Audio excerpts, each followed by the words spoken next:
Hello बच्चों, कैसे हैं आप सभी लोग। आई होप सो आप सभी लोग बहुत अच्छे होंगे। और आप लोगों से पहले माफ़ी मांगना चाहेंगे क्योंकि 1 जनवरी को हमने ये बताया था कि आपकी नीट के लिए, ठीक है, किसके लिए, आपके नीट एग्ज़ाम के लिए, नीट 2022 के लिए हम लोग जो है एक स्पेशल सीरीज़ स्टार्ट करेंगे जिसमें हम लोग बहुत सारे क्वेश्चन डिस्कस करेंगे। इसमें मैक्सिमम क्वेश्चन जो होंगे बच्चों वो होंगे PYQ, ठीक है, प्रीवियस ईयर क्वेश्चन, जिसमें जो लेवल होगा हम मतलब जो क्वेश्चन डिस्कस किया जाएगा उसमें क्वेश्चन का जो लेवल होगा वो होगा एम्स के लेवल का, ठीक है, एम्स के लेवल का, ठीक। और कुछ क्वेश्चन सिंपल भी होंगे, कुछ एम्स के लेवल का होगा, ठीक। और हम सभी लोगों को अपना टारगेट बहुत बड़ा रखना है, तभी हम जो है अच्छे कॉलेज में एडमिशन पा पाएंगे, ठीक है। तो नीट 2022 के लिए PYQ है और हम हर एक वीडियो में 10 क्वेश्चन डिस्कस करेंगे, अच्छे क्वेश्चन डिस्कस करेंगे। क्वेश्चन डिस्कस करने का जो प्रोसेस होगा बच्चों, उसमें हम लोग ये भी डिस्कस करेंगे कि जो क्वेश्चन है वो किस तरीके से पूछ रहा है और क्वेश्चन का आंसर क्यों ये करेक्ट है और बाकी 3 ऑप्शन क्यों इनकरेक्ट है, ठीक है। बहुत ज़्यादा ज़रूरी हो जाता है कि 3 को आपने रॉन्ग किस स्पेस पर किया है। तो हम पूरा एक्सप्लेन करेंगे। वीडियो हो सकता है 20 to 25 मिनट्स का हो, पर हम लोग बहुत अच्छे से एक्सप्लेन करेंगे इसको। और जो है प्रीवियस ईयर क्वेश्चन पेपर बहुत ही इंपॉर्टेंट होता है। हमें ये आइडिया लगता है कि एग्जामिनर किस टाइप के क्वेश्चन पुटअप करते हैं, ठीक है। और हमारा जो टारगेट होगा वो 360, क्योंकि आप सबको पता है कि नीट के एग्ज़ाम में 3 सब्जेक्ट आते हैं। एक होता है physics, chemistry and biology, PCB, जिसमें 25% वेटेज फिजिक्स का होता है, 25% केमिस्ट्री का होता है एंड 50% वेटेज आपके बायोलॉजी का होता है। तो बायोलॉजी में कितने सब्जेक्ट होते हैं? बायोलॉजी में भी 2 सब्जेक्ट होते हैं बच्चों। एक होता है हमारा कौन सा, जूलॉजी, और एक होता है बॉटनी, ठीक है। तो ये 50% वेटेज बायोलॉजी का है। मतलब टोटल पेपर जो नीट का होता है वो होता है 720 का, जिसमें मार्क्स जिसमें आपके बायोलॉजी के जो मार्क्स होते हैं वो होते हैं 360, ठीक है। 360 मार्क्स का केवल बायोलॉजी आता है। तो बायोलॉजी बहुत इंपॉर्टेंट है, बिना बायोलॉजी के सिलेक्शन नहीं होगा। और जो क्वेश्चन डिस्कस किए जाएंगे, ऐसा नहीं कि क्वेश्चन को छोड़ के आप भागेंगे, अच्छे से सॉल्व करेंगे आप और बहुत अच्छे से उसको मेमोराइज भी करेंगे। जो आपको अगर ऐसा लगता है कि ये क्वेश्चन हमें नहीं आ रहा था, उसको आप नोट कॉपी में लिख लेंगे। और आपको लग रहा है कि क्वेश्चन में जो समझाया गया है वो नहीं समझ में आया है, तो कमेंट बॉक्स में राइट करेंगे, सर इस क्वेश्चन का आंसर हमें समझ में नहीं आया। वैसे हम पूरा अच्छे से समझाएंगे, ठीक है। तो चलिए स्टार्ट करें। और हाँ, एक इंपॉर्टेंट काम देना है आप लोगों को, ये कि इस नीट के जो सीरीज़ हम लोग स्टार्ट कर रहे हैं, इस नीट की सीरीज़ का नाम क्या रखा जाए। तो आप ज़रूर इस नीट के सीरीज़ का नाम आप कमेंट बॉक्स में बताएंगे। आज हम चैप्टर नंबर मतलब क्लास 12th का चैप्टर नंबर 1 स्टार्ट करेंगे। और आप सबको पता है चैप्टर 1 क्या है, रिप्रोडक्शन इन ऑर्गेनिज्म, ठीक है, ये चैप्टर है। तो चलिए स्टार्ट करें। और क्वेश्चन नंबर 1 आपके स्क्रीन पर आ रहा है और ध्यान से देखेंगे इसको, ठीक है। ये क्वेश्चन नंबर 1 सॉल्व करेंगे बच्चों इसको अच्छे से। क्वेश्चन 1 क्या है, विच one of the following is not correct, ठीक है, इनमें से कौन करेक्ट नहीं है। बच्चों बड़े ध्यान से फोकस रखिए। जब भी क्वेश्चन में आपके नॉट आ जाए तो क्वेश्चन को बहुत अच्छे से पढ़ना चाहिए, जो उसके ऑप्शन है बहुत अच्छे से पढ़ना चाहिए, तभी आप मतलब सही क्वेश्चन का आंसर, मतलब उसका आंसर दे पाएंगे। तो ऑप्शन नंबर ए पढ़ते हैं बच्चों। ऑप्शन नंबर ए है offspring produced by the asexual reproduction are called clone, ठीक है। ऑप्शन नंबर ए क्या कह रहा है, ऑफ स्प्रिंग्स, यानी जो न्यू ऑफ स्प्रिंग आप सब समझते हैं, यानी कि आप न्यू बेबी कर सकते हैं, ठीक है। तो of spring produce by asexual reproduction, यानी एसेक्सुअल रिप्रोडक्शन से जो ऑफ स्प्रिंग प्रोड्यूस होता है उसको हम क्लोन कहते हैं। तो ये तो बिल्कुल सही है कि एसेक्सुअल रिप्रोडक्शन से जो ऑफ स्प्रिंग बनता है वो अपने पेरेंट के एकदम सिमिलर होता है, इसलिए हम वहाँ पर कौन सा वर्ड यूज़ करते हैं, क्लोन वर्ड यूज़ करते हैं। ये एनसीईआरटी में गिवन भी है। इसका मतलब ये जो ऑप्शन नंबर ए का स्टेटमेंट है ये है बच्चों करेक्ट। जब ये स्टेटमेंट बच्चों करेक्ट है तो यहाँ पर क्वेश्चन में नॉट पूछा है, तो इसलिए ऑप्शन ए सही तो नहीं हो सकता। दूसरा ऑप्शन देखते हैं, microscopic motile asexual reproduction structure are called zoospore, यानी जो जू स्पोर है ये एसेक्सुअल रिप्रोडक्शन करने में हेल्प करता है और ये मोटाइल भी होता है और माइक्रोस्कोपिक होता है। देखिए जो वर्ड यूज़ कर लिया है इसका मतलब वो मोटाइल की कैटेगरी में आता है। माइक्रोस्कोपिक यानी बहुत ही स्मॉलेस्ट होता है, इसको माइक्रोस्कोप से देखते हैं, तो बिल्कुल ये सही है। जो स्पोर जो होता है वो एसेक्सुअल रिप्रोडक्शन करने में हेल्प करता है, तो ये स्टेटमेंट भी करेक्ट है बच्चों, ये स्टेटमेंट क्या है, करेक्ट है। अब आते हैं हम सभी लोग ऑप्शन नंबर सी की तरफ, ठीक है। ऑप्शन नंबर सी जो हमारा है लिखा है in potato banana and ginger, ठीक है। In potato banana and ginger the plantlets arise from the internode present in the modified stem. देखिए बच्चों ध्यान से पढ़िए, इसको लिखा है कि पोटैटो है, बनाना है और जिंजर है, ठीक है। पोटैटो बनाना जिंजर, जो उसके प्लांटलेट्स होते हैं मतलब जो नया प्लांट्स अराइज होता है, ठीक है, नया प्लांट अराइज होता है मतलब निकलता है फ्रॉम द इंटरनोड। इंटरनोड से, अब सबसे बड़ी बात ये है कि इंटरनोड क्या होता है ना, इंटरनोड को समझना पड़ेगा। आप सभी लोग शुगर केन देखा है, हाँ, गांव में उसको ईंख बोलते हैं, गन्ना, हम देखा होगा, जिसमें आपको ऐसे ऐसे ब्लॉक दिखाई देते हैं, छोटे छोटे दिखाई देते हैं ना, ऐसे ऐसे ब्लॉक दिखाई देते हैं। तो बच्चों ध्यान से देखेंगे, जो आपको ब्लॉक दिखाई देते हैं उस ब्लॉक में यहाँ पर गांठें बनी होती है ना, यहाँ से आप देखेंगे जब उसको हम मिट्टी के अंदर डालते हैं तो यहाँ से एक नया प्लांट्स बनता है ना, नया प्लांट्स बनता है, तो यहाँ से नया प्लांट्स बनता है, ठीक है। तो ये जो जहाँ से नया प्लांट्स बनता है बच्चों, उस वाले पार्ट को हम बोलते हैं नोड। क्या बोलते हैं, नोड वर्ड यूज़ करते हैं उसके लिए, ठीक है, नोड। इसके बीच में ये जो पार्ट, ये जो खाली वाला पार्ट है जिसमें जूस होता है गन्ने का, है ना, उसको हम बोलते हैं इंटरनोड। आप ही बताइए इसका आंसर, क्या इंटरनोड से, ये जो पूरा पार्ट है ये इंटरनोड है, ठीक है, ये जो पूरा पार्ट आप देख रहे हैं ये सभी इंटरनोड है। तो आप हमें बताइए कि क्या इंटरनोड से नया प्लांट बन रहा है, तो आपका आंसर होगा नहीं सर, नोड से बन रहा है ना, ये जो गांठ है यहीं से तो बन रहा है नया प्लांट्स। तो इसका मतलब इंटरनोड यहाँ जो वर्ड यूज़ कर लिया है वो गलत है। अगर यहाँ नोड वर्ड यूज़ करता तो सही होता।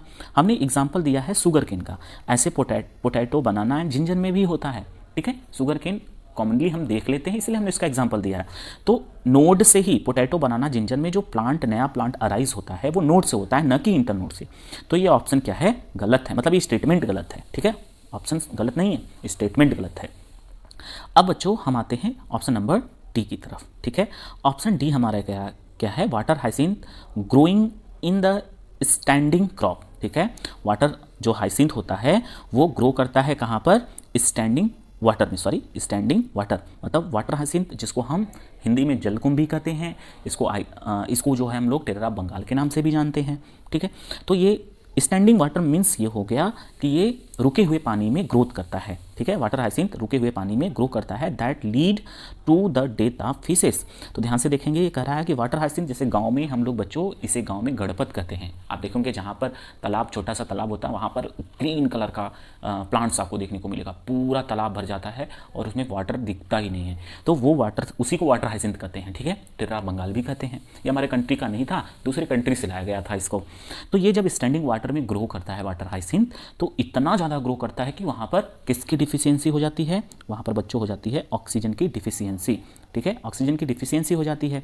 जब ऑक्सीजन की डिफिशियंसी हो जाती है तो वहाँ पर फिशेस की डेथ होने लगती है। तो ये बात तो सही है, ये स्टेटमेंट सही है, बी वाला स्टेटमेंट भी सही था, ए वाला स्टेटमेंट भी सही था। केवल ऐसा एक ऑप्शन है, ऑप्शन सी, जिसका स्टेटमेंट रॉन्ग है। और यहाँ पर हमसे क्वेश्चन में पूछा क्या है, नॉट करेक्ट, ठीक है, नॉट करेक्ट पूछा है, इसलिए ये तीन स्टेटमेंट करेक्ट हैं, एक ही स्टेटमेंट क्या है, रॉन्ग है ना, इनकरेक्ट है, इसलिए ये ऑप्शन नंबर सी करेक्ट होता है, ठीक है। जिनके भी ये मतलब जिन्होंने पहले से ही ऑप्शन नंबर सी को सेलेक्ट किया था वो अपने को 4 मार्क्स दे देंगे, जिनका गलत हो गया है वो अपने आप को -1 करेंगे, क्योंकि नीट का एक क्वेश्चन सॉल्व करने पे 4 मार्क्स मिलता है, ठीक है बच्चों। अब चलिए स्टार्ट करते हैं, मतलब नेक्स्ट अपने क्वेश्चन की तरफ मूव करते हैं। नेक्स्ट क्वेश्चन है हमारा आपके स्क्रीन पर बच्चों।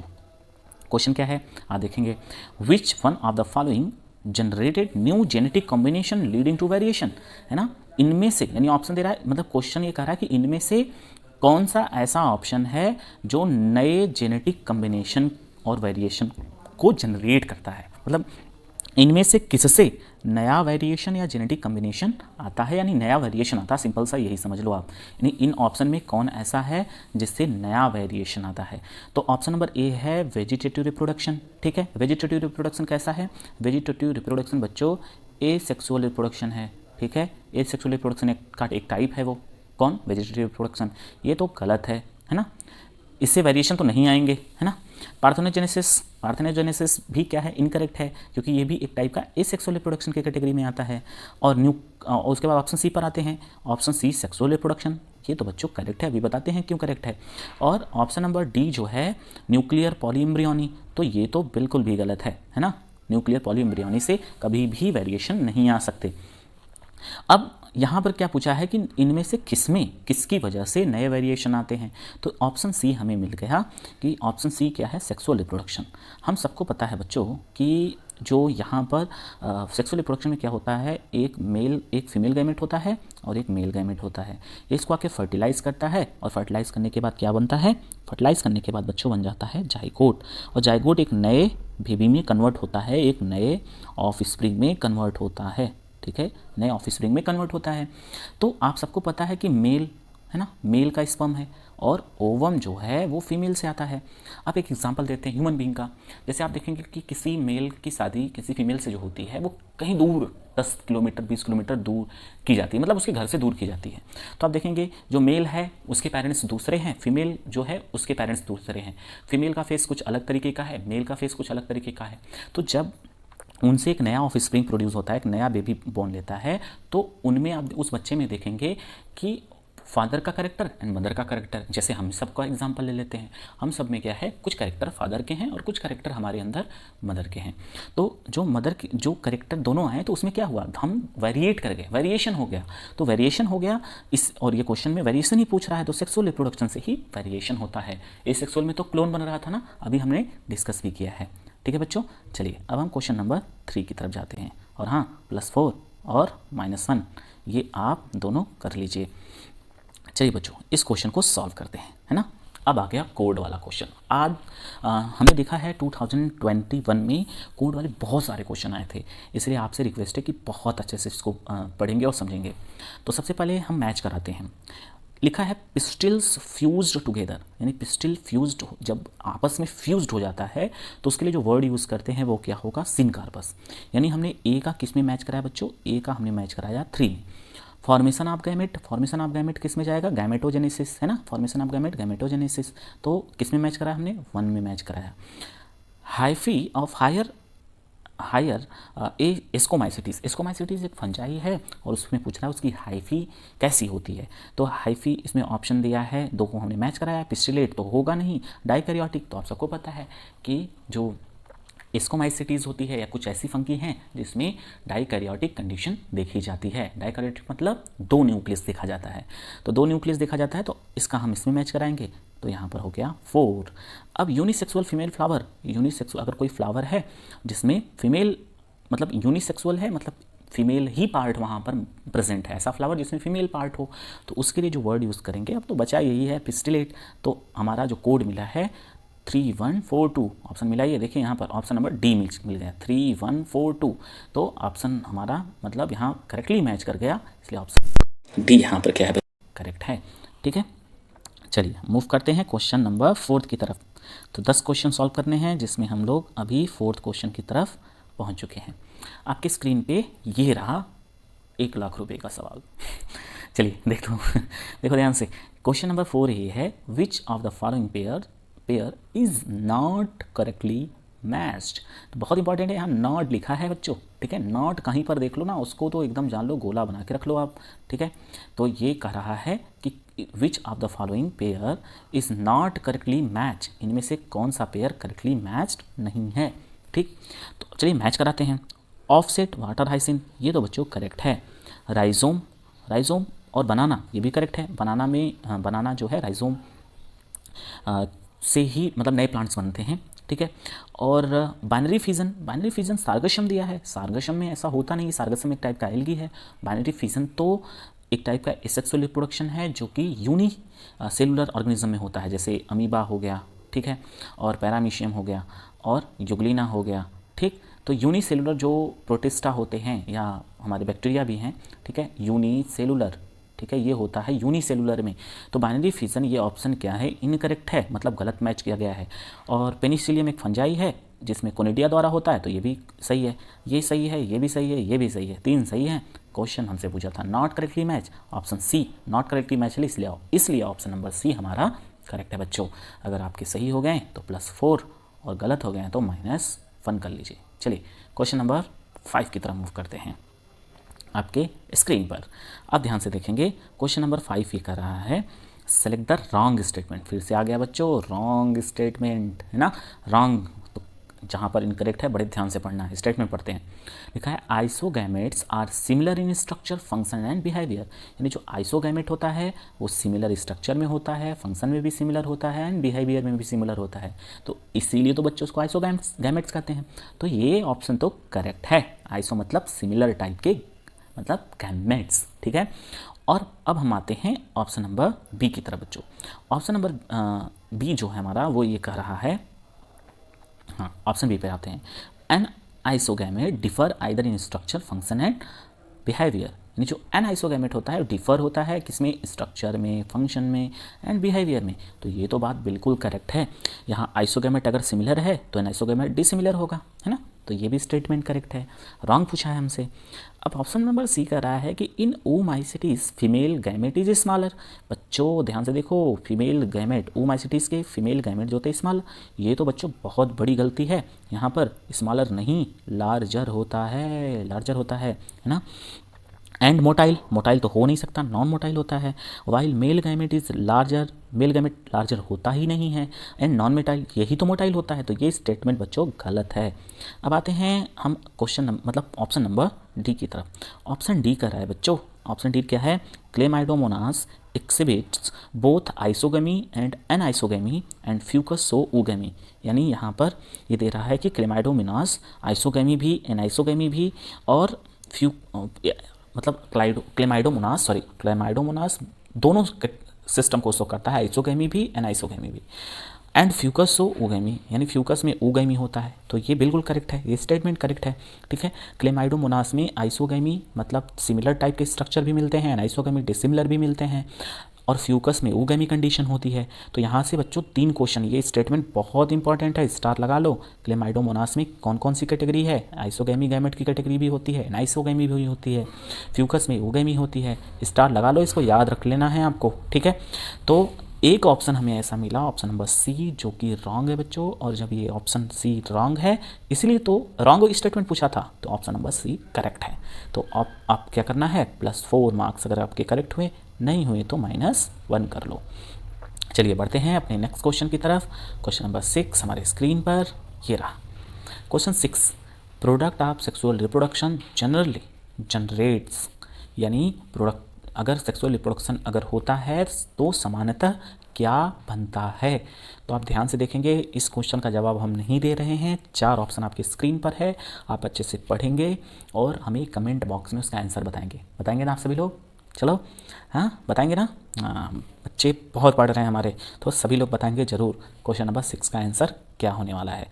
तो चलिए अब हम ये आपके लिए छोड़ते हैं, और इसका आंसर चाहिए बकाइएगा नहीं हमको। अब आते हैं क्वेश्चन नंबर 7 की तरफ। क्वेश्चन नंबर 7 आपके स्क्रीन पे है बच्चों। विच one of the following is correctly matched. इसमें कौन करेक्टली मैच्ड है, यहाँ पर बच्चों इस बार दे दिया करेक्टली मैच्ड, ठीक। अनियन बल्ब, ये तो करेक्ट है, अनियन बल्ब की कैटेगरी में आता है, बिल्कुल करेक्ट है।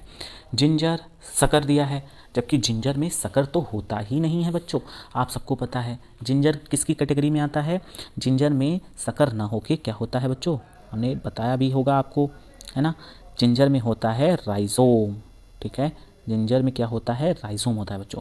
क्लेमाइडोमोनास में बच्चों दे दिया है कोनेडिया, जबकि क्लेमाइडोमोनास में होता कौन है, जो स्पोर होते हैं। और ईस्ट में क्या होता है, ईस्ट में तो आप सबको पता है बडिंग होती है ना, बडिंग होती है। तो यहाँ पर तो ये तीनों स्टेटमेंट इनकरेक्टली मैच्ड है, केवल एक ऑप्शन करेक्टली मैच्ड है। आई होप कि आप सभी लोगों को इस चीज़ें जो भी डिस्कस किया जा रहा है ये सब समझ में आ रहा है, और ये सभी क्वेश्चन जो हैं नीट एग्ज़ाम में पूछे गए हैं। ध्यान से देखिएगा आप लोग इसको, ठीक है। मूव करते हैं हम अपने क्वेश्चन नंबर 7 की तरफ बच्चों, ध्यान से देखेंगे। क्वेश्चन नंबर 7 ये कह रहा है the eyes of the potato tuber are, ठीक है। आप पोटैटो देखे होंगे, है ना, किसने नहीं देखा, चलिए बताओ किसने नहीं देखा है। तो आप देखेंगे पोटैटो पर इस तरीके की डॉट्स दिखाई देंगे आपको, यही उसकी क्या है बच्चों, यही उसकी है आइज़, ठीक है, यही उसकी आइज़ है। और इसी आई से एक नया प्लांट बनता है। जब इसको हम मिट्टी मतलब सॉइल के अंदर इसको अंदर डालते हैं, सॉइल के अंदर डालते हैं इसको, तो यहाँ से एक प्लांट बनता है। तो ये कह रहा है कि वो क्या, कौन सा बर्ड है, यानी आपसे क्वेश्चन में पूछा है कि बर्ड क्या है, क्योंकि ऑप्शन में बर्ड दिया हुआ है। ऑप्शन ये कह रहा है फ्लावर बर्ड, ठीक है, फ्लावर बर्ड। तो फ्लावर बर्ड होगा तो उससे प्लांट क्यों बनेगा, फ्लावर बनेगा, है ना। तो ये स्टेटमेंट मतलब ये ऑप्शन गलत है। सूट बर्ड से बच्चों लीफ बनते हैं, ठीक है, लीफ बनते हैं, न कि एक नया प्लांट बनता है, तो ये भी नहीं है, ये भी इनकरेक्ट है। एक्सिलरी जो बर्ड है इसी से एक नया प्लांट बनता है पोटैटो में, तो ये ऑप्शन सी क्या है, करेक्ट है बच्चों। अब डी की तरफ जाते हैं, रूट बर्ड से तो रूट बनेगा ना, तो यहाँ पे ऑप्शन ये भी क्या है, इनकरेक्ट है। तो यहाँ पर ये जो क्वेश्चन पूछा था उसका आंसर क्या हो गया बच्चों, ऑप्शन नंबर सी है, इसका आंसर है ऑप्शन नंबर सी, ठीक है। अब हम मूव करते हैं बच्चों क्वेश्चन नंबर 9 की तरफ। ये रहा आपकी स्क्रीन पर क्वेश्चन नंबर 9, ध्यान से देखेंगे। क्वेश्चन ये पूछ रहा है आपसे, vegetative propagation in pistia occurs by, यानी पिस्टिया में किसके द्वारा वेजिटेटिव प्रोपेगेशन होता है। पिस्टिया प्लांट है, सबको पता होना चाहिए। तो पिस्टिया में जो वेजिटेटिव प्रोपेगेशन है किसके द्वारा होता है, चलिए इसका आंसर बताइए आप लोग। हाँ, किसके द्वारा होता है पिस्टिया में, तो इसका ऑप्शन है बच्चों ऑप्सेट द्वारा होता है, ठीक है बच्चों।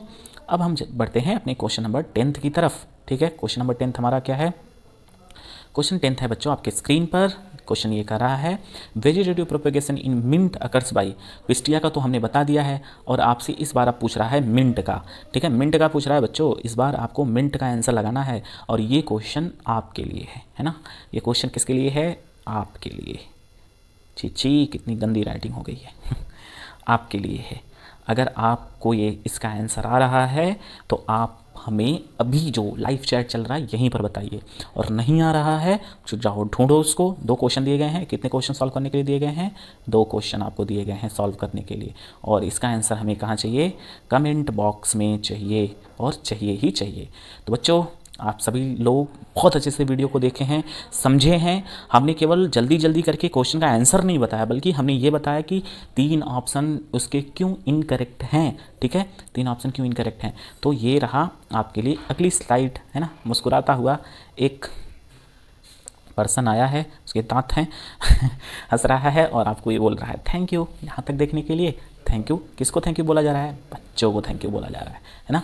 तो हमारे बच्चे बहुत अच्छे से पढ़ेंगे, और इस बार नीट में मैक्सिमम जो क्वेश्चन आएंगे बच्चों, मैक्सिमम क्वेश्चन यहीं से आने वाले हैं आपके इसी मतलब जो भी हम लोग डिस्कस करने वाले हैं, तो यहाँ से मैक्सिमम क्वेश्चन आने वाले हैं नीट किसमें, नीट 2022 में, ठीक है। नीट 2022 में आपके लिए जो सीरीज़ स्टार्ट की जा रही है, इसका नेम आपको बताना है बच्चों, इसका नेम क्या रखा जाए, है ना। नेम, इस सीरीज का नेम बताइए, एकदम मस्त वाला नाम बताएंगे आप लोग। और हाँ, कहीं पर किसी भी क्वेश्चन में डाउट रहा हो तो ज़रूर पूछ लीजिएगा, क्योंकि हमें नीट के एग्ज़ाम या किसी भी एग्ज़ाम को क्रैक करने के लिए उसका PYQ पता होना चाहिए, प्रीवियस ईयर कैसे क्वेश्चन पूछे गए हैं, तभी तो हम आगे के तैयारी कर पाएंगे अच्छे से। तो ये क्वेश्चन अच्छे से सॉल्व करिए, ऐसा नहीं कि सर पता नहीं क्या बता रहे हैं, समझ नहीं आ रहा है। समझने की कोशिश करो बच्चों, अगर समझने की कोशिश करोगे ना तो इस दुनिया में सब कुछ मुमकिन है।